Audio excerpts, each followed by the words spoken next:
Hello, welcome to Unicorn Princess Tarot. So, reading ito for Fire Sign, Aries, Leo, Sagittarius. Take only what resonates. Bale, hindi ito magre-resonate sa lahat.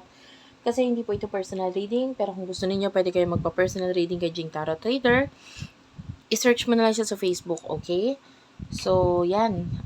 Follow na lang din po sa TikTok. And please do subscribe and like and comment down below. Start na natin ang reading.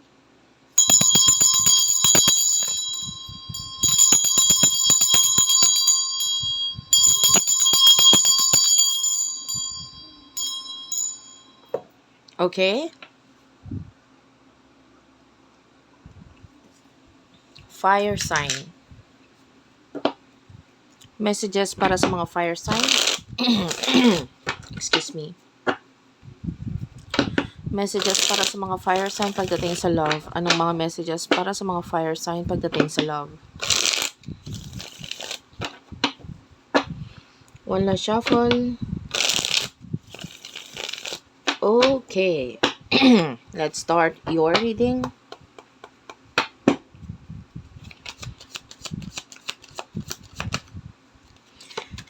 Two of Cups is here. Excuse me.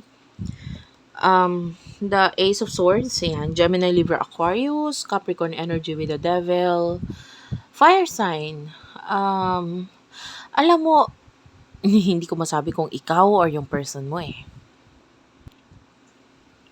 Pero isa sa inyo ang nakikita nating dahilan kung bakit, I can see relationship, connection sa inyo ng person mo, pero isa sa inyo ang nagiging manipulator. Isa sa inyo yung gusto niya siya lagi nasusunod. Alam mo yon, yung parang to the point na dinidiktahan niya na yung isang tao. Alam mo yon kung ikaw yun eh. And if you are in a relationship, this could lead into separation. So kung ikaw yun, pinag-iingat ka. Maybe you need to, magbago. No? You're trying to manipulate your person. Gusto mo lagi ko nasusunod. You're like a bossy kind of energy. And hindi mo nakikita yung person mo maybe as a partner or as a, kung magkarelasyon kayo, you're supposed to see your person as a partner. Hindi alalay, hindi tagasunod lang. No? And yung iba sa inyo, this could be a person na ang tingin sa'yo is parang ang baba, parang nasa likod ka lang niya lagi, ganon. Oo, nakasupport ka, pero parang siya pa rin yung main hero dito or main character. Eh, di ba, partner kayo, magkarelasyon kayo, dapat pareho kayo eh. Ngayon, nagkakos ito ng problem.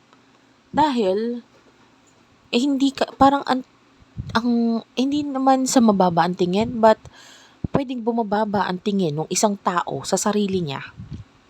Dahil sa ganoong kaparaanan or dahil sa kung paano umarte yung isa sa inyo.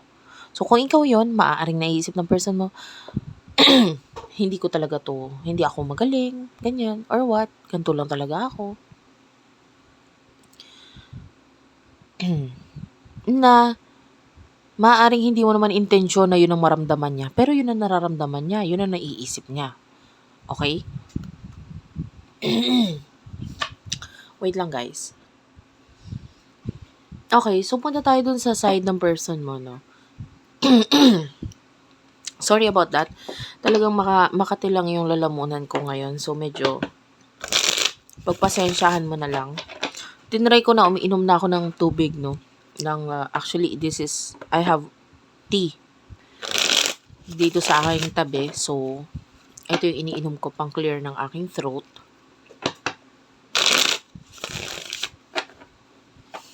Wait lang, guys. Okay, sorry about that. Anyway, pagdating sa person mo, sino tong person na to for the sign of fire sign? Yan. Fire sign ito. Ngayon, your person, you do have the Queen of Swords and the Seven of Swords. Okay.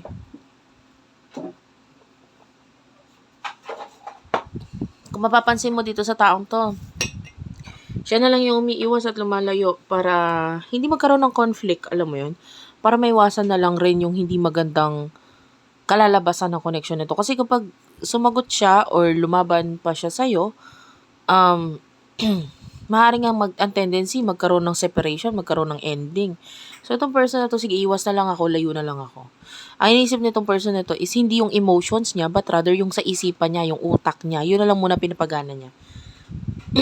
Kasi this person with the judgment, mahal ka niya eh. So, etong kung ano man yung meron sa inyo, tinatry niyang pangalagaan ito. Lalo na with the two of cups. So, mahal ka talaga ng person na to. So, yung relationship ninyo, mahalaga ito para sa kanya.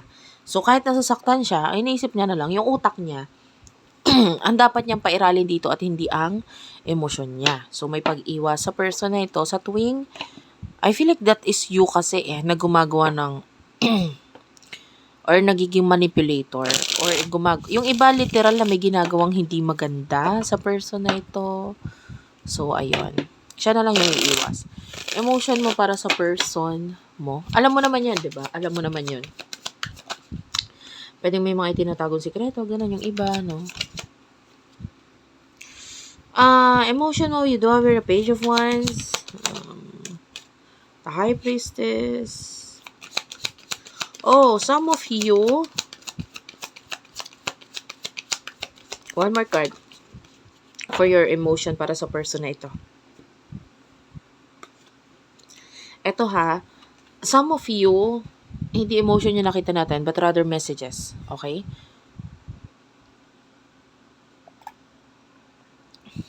Okay. Pagpasensyaan mo na, umiinom-inom kasi ako ng tubig. Para hindi mga tinalamunan ko. Maybe may communication or may kakonek kang iba. May kakommunicate ka. Maybe through your social media, your phone, etc. Maybe this is a soulmate, you feel like this is your soulmate, and then maybe may problem, or ito yung pwedeng maging dahilan ng problem mo with this person. With the Two of Wands, nakikita natin, may mga plano ka na hindi kasama itong person, nakakonect mo ngayon. So, isa pa yon, no? Maybe ang plano mo is either sa sarili mo lang, or if there's another person na involved dito, and yun, may kinalaman sa inyo. So, ito yung nakikita natin na nagiging dahilan or nagiging problem regarding sa connection mo dito sa person na ito. Okay? So, ano yung emotion niya for you? Anong emotion niya para sa'yo? Okay. marami. Wait lang. I feel like all of these are messages. So, babasahin natin ito. The Five of Wands, this person is galit. Nakikita natin galit siya dahil sa problem na ito, and at the same time masaya siya. So yung iba sa inyo, may times na nagagalit siya, maybe kapag ka-connect mo itong ibang tao na ito, or nagagalit siya sa iyo sa tuwing minamanipula mo siya, or you're being bossy, or etc. You're being negative. So nagagalit siya doon sa part na yon. Pero at the same time masaya siya, maybe dahil sa kung ano man yung meron sa inyo, relationship nyo, stability sa inyo. So, kahit paano masaya siya pagdating sa bagay na ito. Pero yun nga, hindi mo naman maiwasan sa taong to, magalit pa rin. Dahil nga, of course, pwedeng may kinalaman sa mga plano mo, no? Mga plano mo regarding the Page of Swords. Yung Page of Swords, ito yung lumalabas as a new person or a person na kakonect mo na iba, maybe someone younger. And nakikita natin na itong taong ito, ramdam niya nakikita niya kung ano yung ang hindi ko lang mag-gets is bakit niya hinahayaan. Okay? So, fire sign, the Nine of Cups is here. Hinahayaan niya itong options na ito. Then I feel like you have options. May mga kakonek or may kakonek kang iba, and then this is maybe your options. Pero, hindi ko maintindihan sa person mo, bakit niya hinahayaan? Diba? Maybe, nagagalit itong person na ito, pero hindi siya nagiging open dun sa galit na yon regarding, nagagalit siya sa ibang bagay, pero regarding sa connection mo with other person, parang hindi niya pinapakita yung galit niya regarding dito, or yung inis niya, or na parang, actually, kumbaga parang isinasarili niya na lang kung ano yung nararamdaman niya regarding sa bagay na ito. So, what will happen in the future for you, fire sign? So, this is for fire sign, Aries, Leo, Sagittarius. In the near future for you, fire sign, Death card. Okay. Guys, I'm telling you now, the Empress is here. You are the Empress. You see yourself as someone who, you love yourself. Mahal mo yung sarili mo. You deserve a lot of good things, good stuff. Pero nakita tayo ng kalungkutan in the near future because definitely there's this ending na possible na mangyari sa iyo in the near future. And tell me about this. The world is here. Pero ito, ending ito, pero feeling mo kompleto ka. So, if you are in a relationship sa taong ito, feeling mo, kahit mag-end yung sa inyo, okay lang. Kasi you have everything Nasa iyo ang alas. Ano naman kung mag-end yung sa inyo ng relasyon. Maybe eto with the 5 of Cups, masasaktan ka. It's normal kasi may pinagsamahan kayo, may memories kayo. Pero, at the same time, nakaramdaman mo na kasi yung feeling na hindi mo naman siya kailangan talaga. Hindi mo naman na, hindi mo siya kailangan or might be kahit mawala siya okay lang. You know what I mean? Kasi hindi naman niya ini-improve ang sarili niya. Parang ganun. You are the devil, the Capricorn energy. So, you are the devil. So, nakikita natin, ikaw yung nagiging bossy, manipulative. Pero, it is because hindi mo nakikita yung improvement at yung growth niya. So, ikaw ang kailangan mag-handle. And for some of you, hindi mo naman gustong maging manipulator, hindi mo naman gustong maging bossy, hindi mo naman gustong maging dictator dito sa connection ninyo, pero wala ka kasing nakikita sa kanya. You know what I mean? So, in the near future, there's possible a separation here, lalo na the 10 of Wands is here. The 10 of Wands is, I don't know why your person is feeling like nasa kanya lahat or lahat ng responsibilidad, siya ang may hawak with the 10 of Wands. This is responsibility. And the 6 of Wands, let me clarify this. What's with the 6 of Wands? Ayan, no? The 10 of Cups is here. The 6 of Swords. So, that is, honestly, itong person na ito, pakiramdam niya kasi pantay lang yung ginagawa ninyo. So, kung may ginagawa ka, may ginagawa din siya. Pero sa pananaw mo kasi iba. Medyo feeling mo ikaw ang nagbibigay lang lahat, nagagawa ng lahat. So, yung person mo, feeling naman niya, hindi, tama lang, balance lang. Ginagawa ko to, ginagawa niya yan. So, okay naman yung relationship at partnership namin. So, dito sa part na ito, hindi kayo nagtutugma. No? Yung person mo actually is happy kung ano yung meron sa inyo ngayon, but for what I can see here, ikaw itong hindi.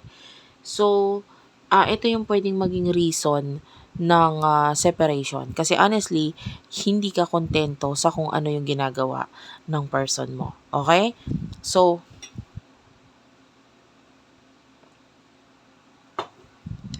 what is the advice here? Anong advice dito?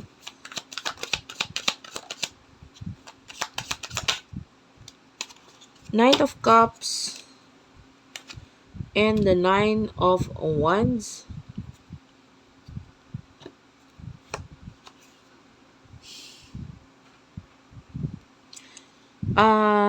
Clarify this.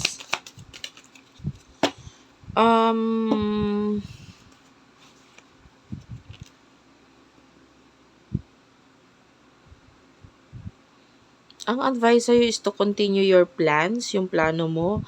And I can see new person. I can see definitely a relationship dito. Someone is coming into your life.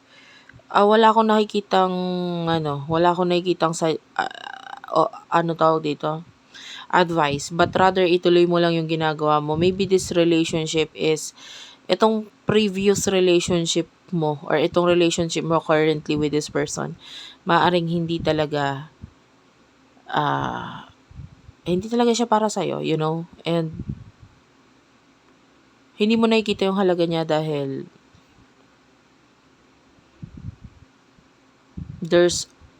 I can see 2 more people na paparating sa buhay mo, and the lovers is here. Possible a new relationship, new connection para sa'yo. Pero maaaring kailangan mo lang talagang layuan or tapusin kung ano man yung relationship mo with this person, lalo na hindi naman nag-work out yung connection ninyo. Okay? So, wala akong nakitang advice doon. I don't see that you are wrong here. Hindi ko sinasabing mali ka. Dahil maaari nga naman kasi na may rason ka kung bakit mo ginagawa yan. May rason ka kung bakit ka nagiging bossy or manipulative dito sa person na ito. So, thank you for watching, guys. I love you all and bye-bye.